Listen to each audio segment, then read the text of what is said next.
In this video, we have the Galaxy A14 5G versus the new Samsung Galaxy A15 5G. Which is better? Stay tuned.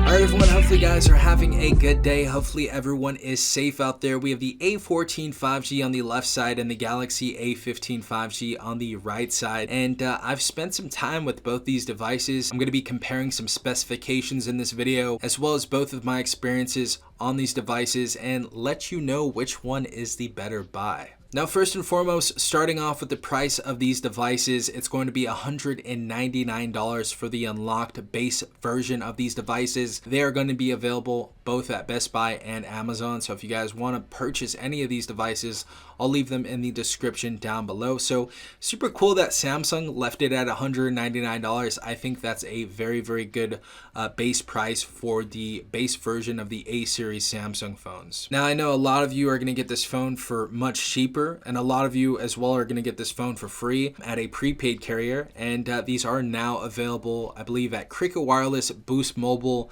and we're going to have availability at Metro by T-Mobile already as well. So they are at all of the prepaid carriers, and I believe even the postpaid carriers as well. So first and foremost, starting off with the build of these devices, just some things that we're going to compare right now. We still have our side-mounted fingerprint sensor. Not much of a difference. Maybe a little bit faster on the Galaxy A15 5G, but nothing I can really notice. Bottom of the device, of course, we still have our 3.5mm headphone jack on the A15 5G in 2024, which is beautiful to see. We have our same USB Type-C port, and we have our same mono speaker at the bottom right side. Also, on the left side of these devices, we're going to have our microSD card slot, and we can expand our storage via microSD card still as well. So that's very nice to see that we still have all of those things on the Galaxy A15 5G. Now, as far as the build of these devices, as you guys can see, the Galaxy A14 5G is going to be about 0.1 inches taller than the Galaxy A15 5G. So a little bit taller than the A15. The A14 5G is about 6.6 inches, and the A15 5G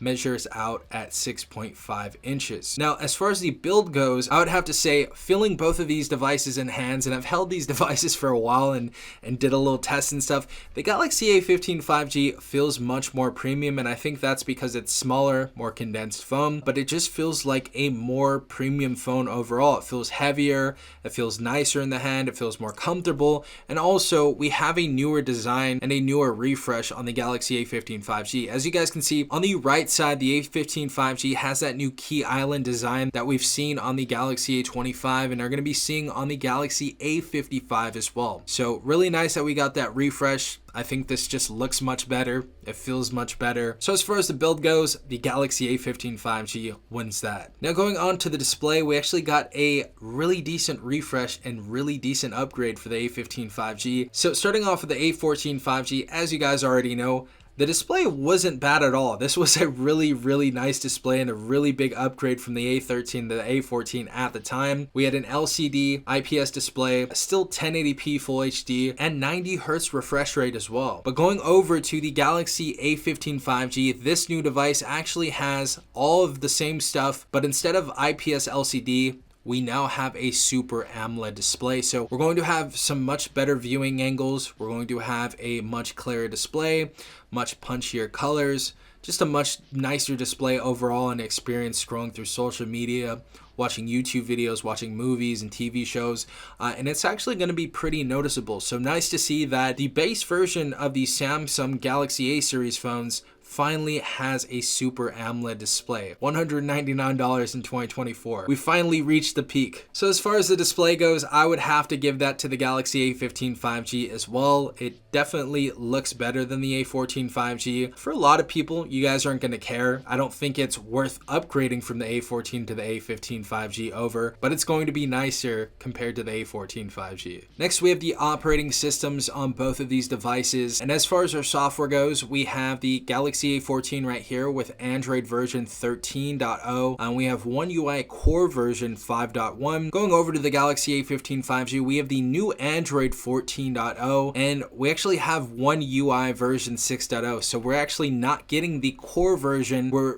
actually getting the flagship version and the full One UI version 6.0 that we have on the flagship devices. So we're not missing any features that the core version would miss. So it's really nice to see we're just getting regular One UI on the A series devices now. So obviously the A15 5G wins that. And as far as the processors inside these devices, as you guys know, the A14 5G has the Dimensity 700 processor, which was released in 2020, so that's a 3-year-old processor now. And the Galaxy A15 5G now has a processor that was released in 2023. So we have the MediaTek Dimensity 6100 Plus on the A15, Dimensity 700 on the A14. The biggest differences are going to be, number one, the A14's processor was published 2 years and 8 months ago, so it's much older than the 6100 processor. We also have a more modern manufacturing process, so we have a 6nm chip in the A15 5G compared to a 7nm chip, as well as a better graphics card performance inside the A15 5G. Now, as far as the performance goes, it's not going to be a super dramatic change. The video games that you're going to be able to play more or less look the same on the A14 5G and the A15 5G, so you can pretty much get the same power out of both chipsets, honestly. So it's not going to be a huge difference, but the A15 5G is going to be a more optimized processor inside of this phone. So the A15 5G's processor is going to be a little bit better. And when I get some more experience with this, I'm going to let you guys know and give you guys some updates later on. But as far as it stands, it's not a super huge upgrade. Another pretty big upgrade that we got as far as the internals is on the Galaxy A14 5G, we had 64 gigabytes of internal storage and 4 gigabytes of RAM. On the A15 5G, we still have that 4 gigabytes of RAM, but we have now double the storage that we had last year on the A14 5G, standing at a whopping 128 gigabytes of internal storage on a base A series Samsung phone. So really, really nice to see that upgrade right there. A lot more storage on the A15 5G. Now getting into the cameras on these devices, and I think this is going to be the biggest difference that you guys are going to see, and I'll show you a lot of photos and videos right now, but first and foremost, the A14 5G has a triple camera setup, and they pretty much have these same triple camera setups and these same specifications. So for the A14 5G, we have a 50 megapixel wide angle camera, a 2 megapixel macro camera, and a 2 megapixel depth camera.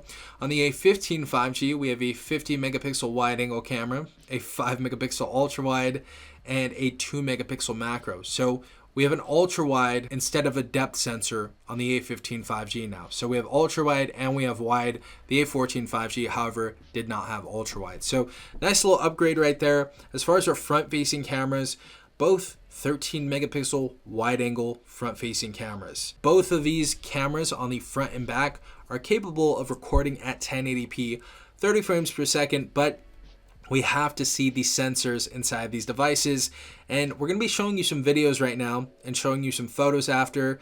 And if you guys have an opinion, or you guys muster up an opinion, let me know in the comment section down below which camera looks better.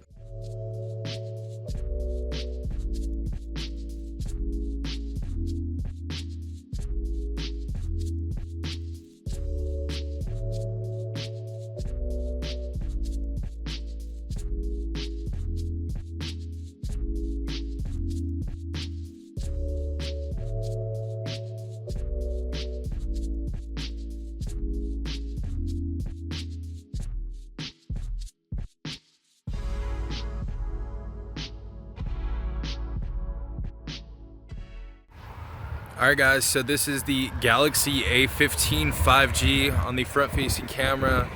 We have full HD 30 frames per second right now going on. It's kind of like the golden hour, a few more clouds than usual over here in California, but this is how it looks and this is how it sounds. Let me know what you guys think.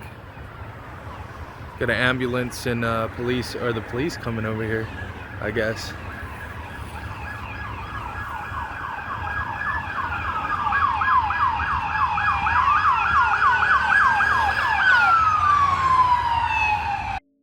Alright guys, now we have the front facing camera on the Galaxy A14 5G, and this is how this is looking. I definitely can see a notice between the A14 and A15 5G, so it's pretty significant.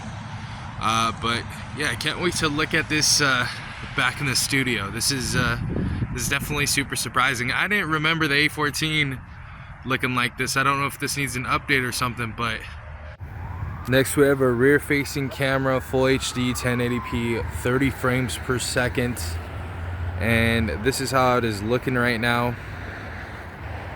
Let's go ahead and zoom in a bit over here, see if we can get some of that text, hit the focus. Going back to one-time zoom. This is what you guys can expect out of the A15 5G's rear facing camera. And this is the rear facing camera, 1080p 30 frames per second. And this is how this looks. Let me know what you guys think.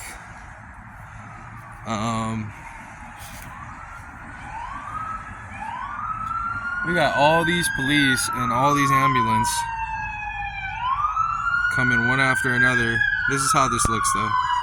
Okay guys, so talking about the video first and foremost, I think you guys noticed it. I believe the mic sounds a lot better on the Galaxy A15 5G. I'm just going to say that straight out. But the biggest difference between the A14 and A15 5G has to be the motion blur. When we're scrolling or panning across a field or panning across our subject that we're filming, the motion blur was pretty heavy, especially for the front-facing camera on the A14 5G. So we had a big improvement on the A15 5G in the terms of motion blur. I thought the front-facing camera looked beautiful. The rear-facing camera definitely looked much better than the A14 5G. And we had a color and clarity that we didn't have on the A14 5G. Just the camera, as far as the video goes on the A14 5G, looks pretty washed out, especially during golden hour and a little bit of the low light situation. So the A15 5G definitely looks much better as far as the video goes. As far as the photos go, I feel like the Galaxy A15 5G is a much more processed photo. I feel like some photos definitely looked better on the A14 5G, but for the majority of the photos, the A15 5G is going to have the more natural color tones, and it's going to give you the better shot overall, in my opinion. So again, let me know what you think in the comment section down below. I know some people are going to like the A14 5G's camera better for photos, and some are going to like the Galaxy A15 5G for taking photos instead. It's all up to you. I know there's going to be kind of a split in the comment section down below, but nobody can tell me that the video on the A14 5G looks better than the A15 5G. But anyways, the definition I think still surprises me on the A14 5G. When you guys saw that leaf, the leaf picture, in my opinion, looked better on the A14 5G. I thought it had much more detail right there. But overall, I believe that the camera that is better, or the best camera out of both of these devices, is the Galaxy A15 5G. Now, the last and final thing I would like to talk about is our charging experience on both of these devices. I have had so many issues with the Galaxy A14 5G in terms of charging. It takes so long to charge on the A14 5G, and I have not had that happen on the A15 5G yet, and there's a reason for that. So both these devices have a 5,000 milliamp battery, but the Galaxy A15 5G has went up 10 watts for our wired charging, all the way up to 25 watt wired charging. And as you guys know, on the Galaxy A14 5G, we only had a 15 watt wired charge. So this was a much needed upgrade going from the A14 5G to the A15 5G. This was one of the biggest things that I was hoping would change. So I'm super excited that we now have a 25 watt wired charge, the same, mind you, as the Galaxy A54. So really do enjoy that, Samsung. Thank you so much for that. So as far as which one is the better phone, which one is the more solid phone, obviously the Galaxy A15 5G. It's a much better refresh of the A14 5G. It's a much better phone than the Galaxy A14 5G, and it's the better phone overall, obviously. Now, should you upgrade? If you have the Galaxy A14 5G right now and you guys want to upgrade to another phone and you don't want to spend more than $200, I would say, yeah, go ahead and upgrade. Now, if you guys want to save money, you guys aren't thinking about upgrading or anything, and you don't really have any will to upgrade, don't upgrade. The Galaxy A14 5G is still a decent phone. It's still nice. It's still getting updates for the next couple of years. So if you guys really do not need to upgrade, don't upgrade to the Galaxy A15 5G. You don't have to upgrade every single year. This is the better phone overall. If you guys have any questions or comments or any opinions on this comparison, let me know in the comments section down below. Start some conversations down there. But yeah, give me your opinion. Let me know what you guys think. This was the A14 5G versus the A15 5G. And this has been some fun from TechRight. Hopefully you guys enjoyed this video. If you did, please leave a like down below as well as subscribing and hitting the notification bell if you guys want to be notified every time I upload a new video. This has been Safan from TechRight. Peace out, Tech Gang.